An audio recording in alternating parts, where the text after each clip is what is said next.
Hi guys. അപ്പൊ നേരത്തെ video പറഞ്ഞ പോലെ ഞങ്ങൾ പോയ സ്ഥലം ഇതാണ്, കൊച്ചിൻ സമ്മർ കാർണിവൽ. ബോട്ടിങ്ങിന് ശേഷം 1 മണിക്കൂർ സമയം നമ്മൾ മറൈൻ ഡ്രൈവിൽ ചെലവഴിക്കാൻ പറയുന്നത്. അപ്പൊ ഞങ്ങൾ ഇങ്ങനെ നടക്കുമ്പോൾ ഇത് കണ്ടപ്പോൾ ഞങ്ങൾക്കൊരു ഇൻട്രസ്റ്റ്, 100 എല്ലാവർക്കും ഒന്ന് കയറി കാണാമെന്ന്. അങ്ങനെ ഞങ്ങൾ 4 പേരും കയറി നോക്കുമ്പോൾ ഉണ്ടിടാ, നമ്മളീ കണ്ണൂർ കാണുന്ന ഫെസ്റ്റ് പോലെയല്ല. ഞങ്ങളെ ഇതിൻ്റെ ഉള്ളിൽ കയറിയിട്ട് ഭയങ്കര അതിശയപ്പോയി. കാരണം നല്ല രസമുണ്ട് കാണാൻ. കുറേ ലവ് ബേർഡ്സ് ഇങ്ങനെ ചുറ്റിനും പറക്കുന്നേ, പിന്നെ ആമ, പാമ്പ്, ഓന്ത്, അത് പല ഇനം. നമ്മളാണ് ഇതിൻ്റെ അടുത്തെല്ലാം പോയി നോക്കുമ്പോൾ ചിലതെല്ലാം ഇങ്ങനെ ചത്ത പോലെ കിടക്കുക. കൊച്ചിതുള്ള എല്ലാത്തിൻ്റെയും പേരും സ്വഭാവ സവിശേഷങ്ങളും എല്ലാം അടുത്തുള്ളൊരു ബോർഡ് എഴുതി വെച്ചിട്ടുണ്ടായിരുന്നു. അതുകൊണ്ട് പേടിക്കുന്ന സാധനത്തിൻ്റെ അടുത്തെത്തുമ്പോൾ ഞാൻ മാറിയിരുന്നേ.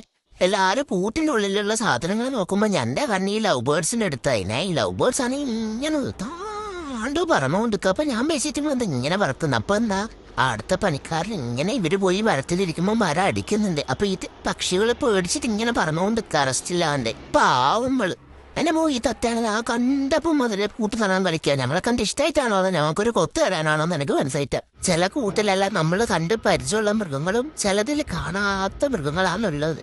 എന്നാൽ ഒരു കൂട്ടിൽ നോക്കുമ്പോൾ ഉണ്ടല്ല, ഒരു മൃഗം അതിൽ കാണുന്നില്ല. അതിന്റെ പുറത്താണെങ്കിൽ ആഫ്രിക്കൻ ബോൾ പൈത്തൺ എഴുതിയിട്ടുണ്ട്. കൂട്ടിനുള്ളിൽ കാണാത്തോണ്ട് പുറത്തായിരിക്കും ചുറ്റിക്കറങ്ങുന്ന ഡൗട്ട് അടിച്ചിട്ട് ഞങ്ങൾ ആ സ്ഥലം വിട്ട്. പിന്നെ അതിന് ശേഷം പല പല ജീവികളൊക്കെ ഉണ്ട്. പിന്നെ എല്ലാത്തിനെയും വീഡിയോ എടുക്കാൻ സമയം കിട്ടിയിട്ടില്ല. പിന്നെ നാണ്ട ഒരു പാമ്പിനെ തന്നെ കഴുത്തിക്കൂടെ ചുറ്റിയിട്ട് ഒരാൾ നടക്കുന്നുണ്ടായി. ഇനി ആ കാണാണ്ട് പോയ പാമ്പിനാണ് അടുത്ത് ചുറ്റിനൊന്നും നമുക്കറിയില്ല. പിന്നെ ഞങ്ങൾ കയറി പോകുമ്പോൾ താഴ്ന്നത് ഒരു വലിയ കരടിക്കുട്ടനെ. കരടിക്കുട്ടാണ് ഞങ്ങളെ കാണേണ്ട താമസം. എല്ലാവരെയും കെട്ടിപ്പിടിച്ച് ഭയങ്കര ഫ്രണ്ട്ലി ആയിരുന്നു കേട്ടോ കരടിക്കുട്ടൻ. പിന്നെ താഴെ നമ്മളൊരു മെർമെയ്ഡിനെ കണ്ടു.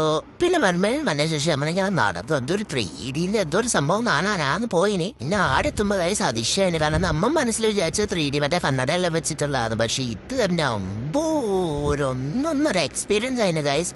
തലയെല്ലാം ഇറങ്ങിപ്പോയിന്. കുറേ നേരം നോക്കി നിന്നിട്ട് നല്ല രസമായിരുന്നു. നമ്മൾ ശരിക്കും ആ വേൾഡിന്റെ ഉള്ളിൽ പെട്ട പോലെ ആയിരുന്നു. വീഡിയോ കാണുന്ന പോലെ എല്ലാ ഗൈസിന്റെ എഫക്റ്റ് കുട്ടികൾക്കും വലിയവർക്കും ഭയങ്കര എൻജോയബിൾ ആയിട്ടുള്ളൊരു സംഭവമാണ് ഇത്. പിന്നെ ഞങ്ങൾ കയറി പോകുമ്പോൾ മറ്റേ ചൈന റോബോട്ട് ഒന്ന് കണ്ട ഗൈസ്. ചൈന റോബോട്ട് കുഞ്ഞൊരു കൈയെല്ലാം കൊടുത്ത് എനിക്ക് തന്നില്ല തെണ്ടി.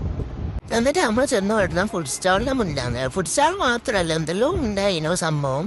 പക്ഷെ നമ്മൾ ഇവിടെ കാണുന്ന പോലെ തന്നെ നമ്മളൊന്നും മേടിച്ചിട്ടൊന്നുമില്ല. പിന്നെ ഞങ്ങൾ കുറെ റൈഡെല്ലാം കണ്ടു. റൈഡ് കയറാൻ ടൈമില്ലാത്തതുകൊണ്ട് ഞങ്ങൾ വേഗം ഇറങ്ങി. പിന്നെ ഞങ്ങൾ ഇങ്ങനെ ഓരോ ഗെയിം സ്റ്റോൾ കണ്ടു. ഗെയിമിലൊന്നും നമുക്ക് വലിയ താല്പര്യമില്ല. പിന്നെ സമയമില്ലാത്തതുകൊണ്ട് വേഗം ഇറങ്ങാനായിട്ട് നോക്കി. അപ്പോഴത്തേക്കും ഞങ്ങൾ ഇതാ ഈ സാധനം കാണുന്നത്. സാധനത്തൊന്ന് ആൾക്കാരെ നേരെ താഴേക്ക് ഇടുവാണോ എന്താക്കുന്നൊന്ന് കാണുന്നതിന് മുമ്പേ ഞങ്ങൾക്ക് പോകാൻ സമയം ഗൈസ്. അതുകൊണ്ട് ഞങ്ങൾ പോയി. അപ്പോൾ ഞങ്ങളുടെ വ്ളോഗിൽ എത്തുകയുള്ളൂ. Bye guys.